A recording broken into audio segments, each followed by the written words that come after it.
I'm Joyce Shaar. I'm an actress, comedian, model, philanthropist, mother, and grandmother. I love people. Everyone has a story to tell, and together we're going to explore how to achieve health, wealth, and happiness.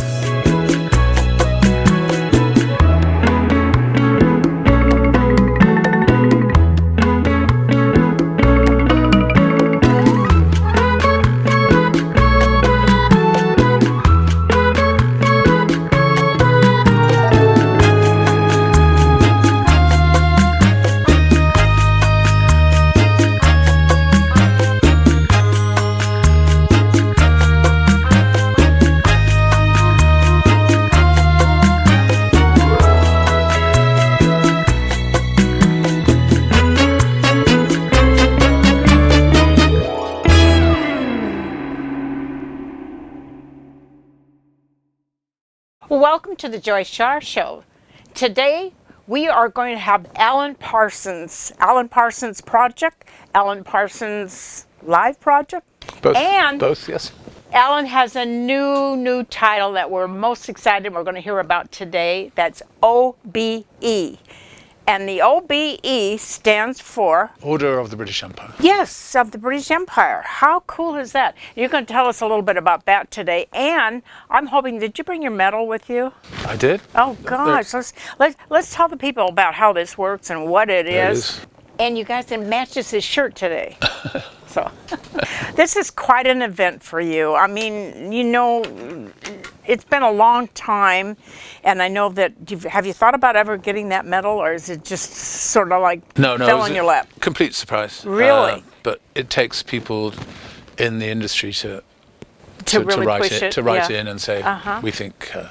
And you have to be nominated, isn't that true? And then it goes before the British. Technically, it's the Prime Minister that decides. The Prime Minister, and then to the Queen.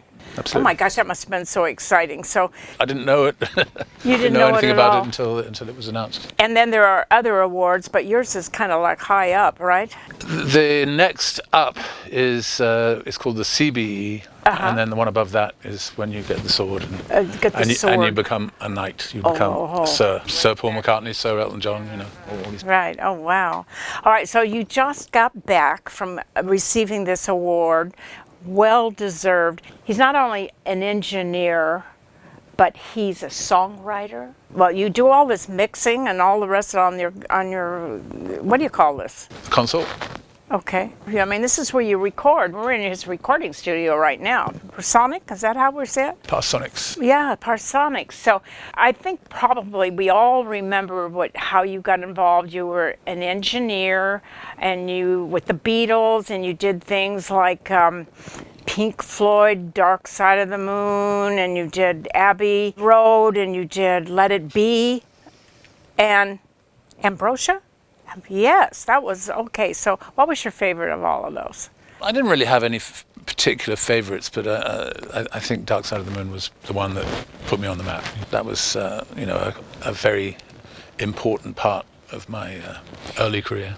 I know you got yourself involved with the Beatles on Abbey Road. Tell us a little that background, how you ended up working with that studio. I'd been working at Abbey Road literally 3 months.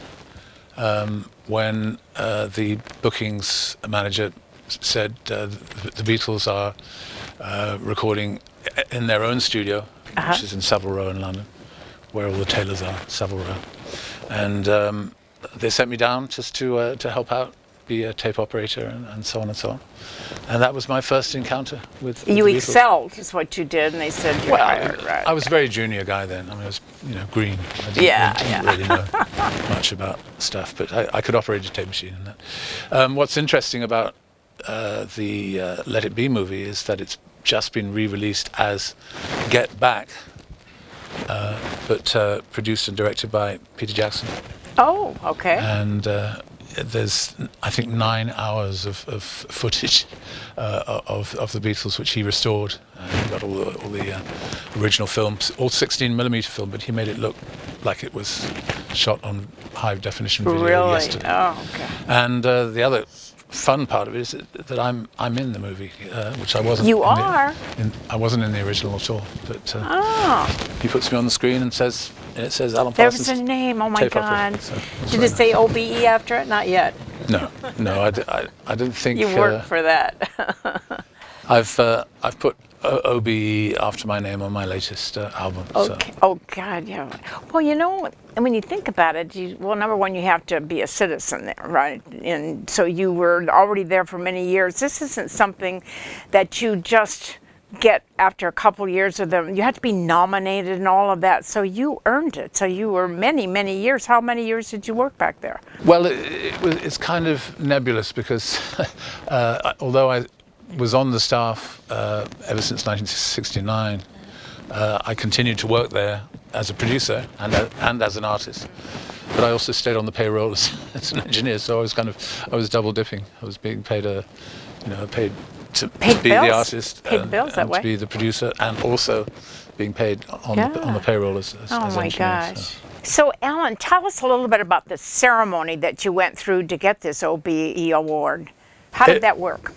I got an invitation through the mail, and I was allowed to bring one guest, so I decided to bring Lisa. Oh, you brought Lisa, and, your lovely wife. So it was simply to say you have been awarded this Queen's Award, as they call it, the Order of the British Empire, and they said that it might be a while before I actually go to either Buckingham Palace or Windsor Castle to pick it up, because they had a backlog because of the pandemic, of course. So. How long did that take? Well, I think it was almost 2 years by the time I actually Oh, you're went. kidding. Oh, yeah. Wow. So it was May 17th of 22 that I picked it up. It was at Windsor Castle, and the inner sanctum of Windsor Castle is beyond belief. I mean, what the public don't see. And we were ushered through various rooms on the way in, and you didn't get to sleep there, did you? There was Prince William talking really? to all. There were several other people the same day getting awards, but I had a brief chat with. Twice a year they do this. Is this how this works? That's right. I think they call it the Queen's Birthday Honours and the New Year Honours. There were guards everywhere, but there was Prince William. I shook hands with him. He pinned it onto my lapel. And, we had a brief chat. Oh, a brief chat. Talk about anything personal. He wasn't familiar with my music, which was interesting. But oh no! Believe it or not. Oh no! Well, we could send him a few notes or a letter or anything, because you got to be very famous over there. You're famous here. Why not there, right? You would think so. Well, Alan, we've got a lot more questions for you. We'll be right back and we'll talk about them. Okay? All right.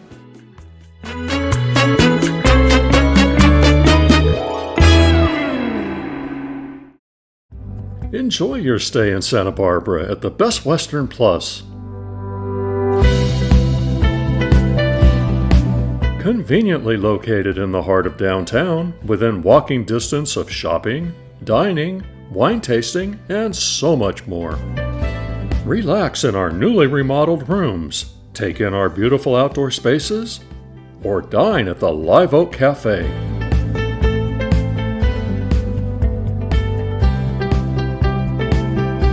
The Best Western Plus offers affordable luxury whether you are driving up the coast, hosting a family reunion, on a business trip, or booking an extended stay in our 1- and 2-bedroom suites.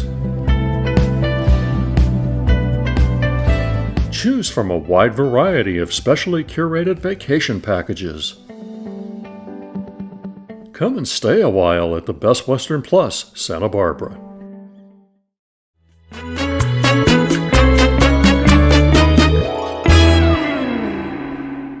Welcome back to the Joyce Shaar Show, and we're here with the one and only Alan Parsons.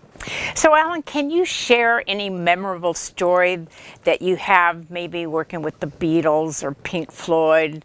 We all like to know a little bit about those guys, more than we know already. I've been talking about the Beatles and Pink Floyd. Oh, yeah. Once a week since 1972, I think. Well, pick your favorite then. Pick your favorite. It was all great times. Who in the world gets a chance to work with the greatest rock band of all time? It was early days for me, but still a fantastic experience. And both the Beatles and Pink Floyd paved the way for what became the Alan Parsons Project and a couple of other acts that I produced as producer. But yeah, I mean, I'm going to write a book one day with all the. We all the are going to be experience. waiting for that book because there'll be a lot of things in there that we didn't know about, right? You're also a pop culture star and a legend with people like your favorite. There have been a couple of parodies. Yes. One was the appearance in The Spy Who Shagged Me, the Austin Powers movie, where the giant laser was called the Alan Parsons Project. But that was fun. And I also did an appearance in Family Guy, which got quite a bit of attention. So those two things arguably have made me more famous than any music I create. But did they make you the same reward financially? Oh, no. See, here's the difference. You got to have fun while you're doing it. That's the difference. What do you feel in your career, being the engineer and the sound engineer, being the songwriter, now you even sing at your concerts. So which one of the things that you're all part of do you enjoy doing the most? I think the record producer in me is where I feel what you love. most comfortable. Yeah. It's all in your head that way, right? Mm-hmm. And the musician, being a musician, singing, engineering, it's all sort of part of the same process. And this is where you do all your work on this magnificent machine here. I mean, can you take a look at this? Wow. I mean, it looks complicated, but actually you only have to learn what one row of switches does, because they're all duplicated. This is all for naught? It would be one of these rows for each instrument. In other words, each microphone. Oh, like an orchestra. And a then, whole orchestra. Well, it would be, you can actually put several mics on a drum kit. Well, I might put as many as 10 mics on drums. How does this machine that you have here in your studio now differ from the machine that you worked on, the sound machine with the Beatles? Is there a difference, or was it pretty much the same thing? It's the same principles, but it was tube electronics rather than solid-state electronics back then. This console is designed for an unlimited number of tracks, essentially. And so you actually do recordings here in the studio. Oh, yeah, and absolutely. You are in charge of all of that, and you do all the mixing and all the rest. And Noah, my assistant, sits where I'm sitting right now, and he does all the stuff on the computer. We don't use tape anymore. It's all done, recorded inside a computer. It's all changed. Well, you've had such a fascinating career, and I know that you have help from your lovely wife, Lisa, because she helps you with all the tours. You're on tour all the time. And now we call you the Alan Parsons Live Project. Is that right? Alan Parsons Live Project. And that's because of all the concerts you are doing now. Well, yes. So the Alan Parsons Project was essentially just two people, the late Eric Wolfson and myself. And it was out of respect for our title as artists to just make it the Live Project instead of Alan Parsons Project. But we've been doing that since going out as Alan Parsons Live Project since 1995. So quite a while. Quite a life. And then Alan's studio is hidden away in some mountain somewhere. I don't even know where we are, but he really has it all. You get to go away from the maddening crowd, right? Now and again. Yeah, because you travel all the time now. We're trying to travel less because it becomes quite draining. The playing a show is great fun, but getting up early for a flight or you're going through all sleeping that. On a bumpy bus, it's. Well, with the pandemic thing, it's all changed. That's been essentially over 2 years since we were able to perform. Well, tell us a little bit when you were doing some of these marvelous albums, like the Pink Floyd album. Everybody identifies with you and Pink Floyd, Dark Side of the Moon. Tell us about, where did you do that? I was on the staff as an engineer at Abbey Road right through that whole period, and I worked with Pink Floyd on a previous album as a mixing engineer, and they asked for me to come in and do the Dark Side of the Moon sessions, and I did the entire record start to finish, and got to make a few little suggestions here and there, which I feel puts me You're in as it a contributor. Yeah, right. More than just being an engineer. Just Well, the both of you are so famous, and And well, I wasn't then. Well, he made you that made you famous. What Kind you of, did with that one. Tell us a little bit about this Grammy up here that was a re-release. It was the 35th anniversary of Eye in the Sky. Eye in the Sky, yes. Released originally in 1982, and I did a surround mix, which this studio is capable of. It's not just stereo; it's left, center, right, and 2 speakers behind us here as well. And that mix generated a Grammy nomination, and we won it. Well, look, it's got a front and center point here in your studio, so you must be very proud of that. I got nominated 12 times before winning a Grammy. Oh, really? So this is my first win. There's still more awards coming up for you, I'm sure. What are you working on right now? Can you talk about that? Well, we just did some touring, which we hadn't been able to do at all over the last 2 years. So we went from Phoenix across to Ohio and did shows. Then we did a cruise with a cruise. Wow! With lots of acts playing, lots of music acts. Al Stewart was there. Where was the cruise? It was called On the Blue Cruise. It was only 5 days. It went to a couple of Caribbean islands. Oh wow! We didn't even get off the ship actually. But they kept us busy. 2 shows, an autograph session, a photo session, and then inevitably people walk up to you and ask for autographs. And Alan, when we come back, I want to talk more about your future, things that you'll be doing.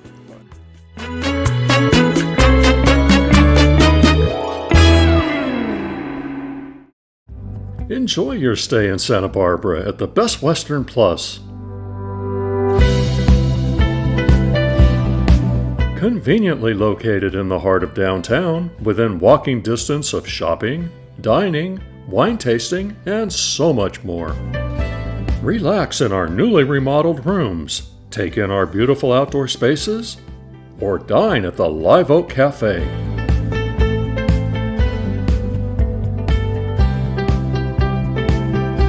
The Best Western Plus offers affordable luxury whether you are driving up the coast, hosting a family reunion, on a business trip, or booking an extended stay in our 1 and 2 bedroom suites. Choose from a wide variety of specially curated vacation packages. Come and stay a while at the Best Western Plus, Santa Barbara.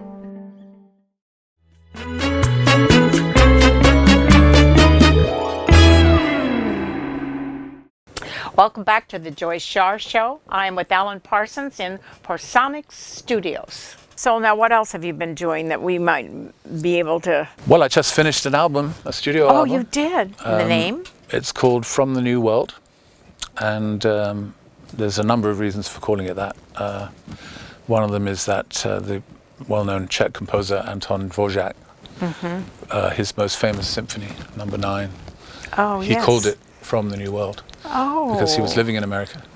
And one of his students applied some lyrics to one of the movements of the symphony, and we recorded that as part of this album. And I think also From the New World applies to the new world of the pandemic. Frankly, I mean, our world has changed. Our world has changed, not just the pandemic. I think everybody's life has switched around a little bit, and yours included, and everybody that we know is just a little bit different now. But that's why it's so wonderful to be able to share time and listen to you and some of your stories, because it takes us back to a part of life when we got excited about something. And let's face it, your concerts are always very, very exciting. And I don't know whether my audience has been to any one of his concerts, but you should go because the whole audience gets wrapped up in you. Got a few more shows coming up in August, including California. So yes. They can just tap into your website and see what's coming up, because I know I looked at your schedule, by the way.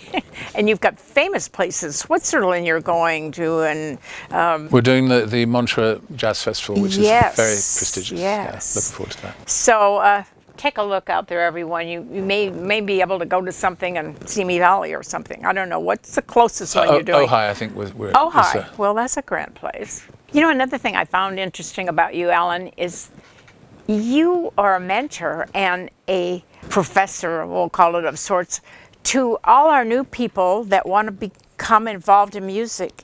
You mentor them, you teach them sound and all parts of the things that you started with. You can give a little bit of you to them, right? Well, a few years back, I did an educational video series called The Art and Science of Sound Recording. Yes. And that was on a 3 DVD set. It's now much more sort of, it's been modernized, it's online, you can access it directly. But that also became a sort of springboard for doing masterclasses. We've done them in virtually every capital city in the world already, but we have done a few masterclasses actually in this room as well. And we've got one coming up for surround sound, which is the new thing. Oh, it's such a great idea. It's so wonderful of you to be able to share a part of you with our new and upcoming, future use. And, I don't know if people have a trade and a wonderful thing to do. Sharing it like you do is probably one of the most rewarding things anyone can do. And you've done a magnificent job with that. And I know your educational series became a great big inspiration for you just to keep going. It did. Yeah. And it's it's nice to give something back. It is. It is. And I really. And you have the tools, as a part of it. Sharing with life, sharing life, and you've done so much for a lot of people, not just the young people wanting to learn how to do music, but we, the listeners, get to just hear what talent is, true talent, and we love that about you, Alan. Oh, thank you. Yeah. Well, some of the other things, let's get into some of your personal life. You're very fortunate because you have such a lovely, beautiful wife, Lisa, because she does help you with your career, and she's part of. We're kind of inseparable. She's not only wife, lover, of course, but she's also the tour manager, so she arranges all the. I know she does. All the flights, all the buses, all the stuff that needs to be done for concerts on the road. And she cooks. And she cooks. And she cooks. You don't always have to eat out, right? You do a lot of eating out. I know you do. You do a lot of eating out. Well, maybe we all do anymore. That's the fun part in life, too. Well, Alan, you brought so much to all our lives, just knowing that there's talent like you that can still keep going. Tell us your plan for you developing. Are you in a process of developing any new thing that you're doing? I've delivered this studio album to the label. It should be out in mid-July. Oh. No further plans to record anything new. I'm actually upgrading this control room here to encompass a format called Dolby Atmos, which is the new yes, sort of sense of sound. Is that, what do you call it? Dolby Atmos, it's called. Okay. And Dolby has been around forever for doing noise reduction.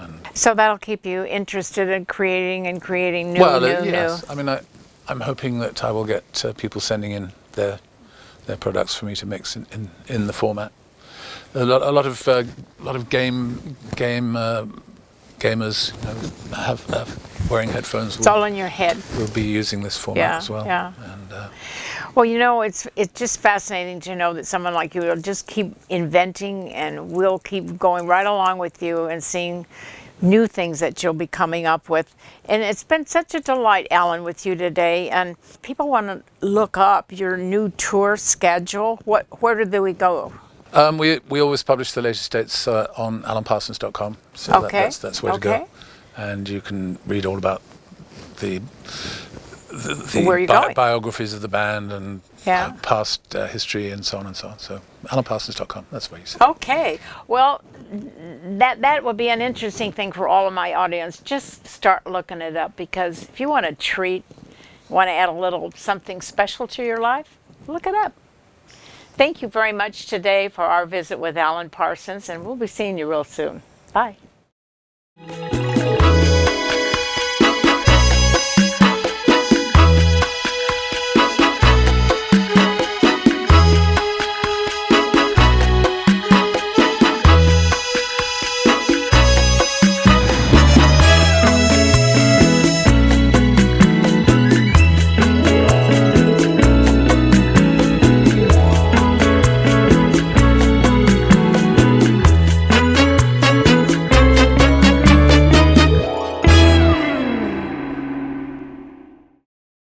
Welcome to the Joyce Shaar Show. And today we have the wonderful privilege of being with Arlene and Milt Larson. Now, Arlene and Milt Larson just happened to have opened this past year the new Magic Castle Cabaret, That's right? it. Yep. And not to be confused with the Magic Castle down in Hollywood, which is probably... It is to be confused with it because It is? But the Magic Castle in Hollywood has been there for 56 years. 56 and we're years. only here for a year, so. Oh, okay. But tell me, did you just arrive on the train as you usually do every week? I love the train. Oh, I know. He goes down on Tuesday, right? And comes back on Friday. Yeah. And you get to pick him up. Oh, yeah. Well, you know, this is such a privilege to be here. And I know that you looked for a long time to find the right spot. And there we are, across from the Clark Bird Refuge, Bird right? On a Refuge. little street that maybe you might miss if you rode by it fast, right? It's like a private street. with It's a our own private lake. street, yes, and you got a lot of stuff going on right here. But the And whole then- area here was the Clark Estate. Right. And the Bird Refuge was Right there, and right, right. The big mansion is going to be the museum. And of course, they gave the city the zoo. It's quite a place. Well, then I'm glad you held on to this and you didn't give away anything. Just the right size, small.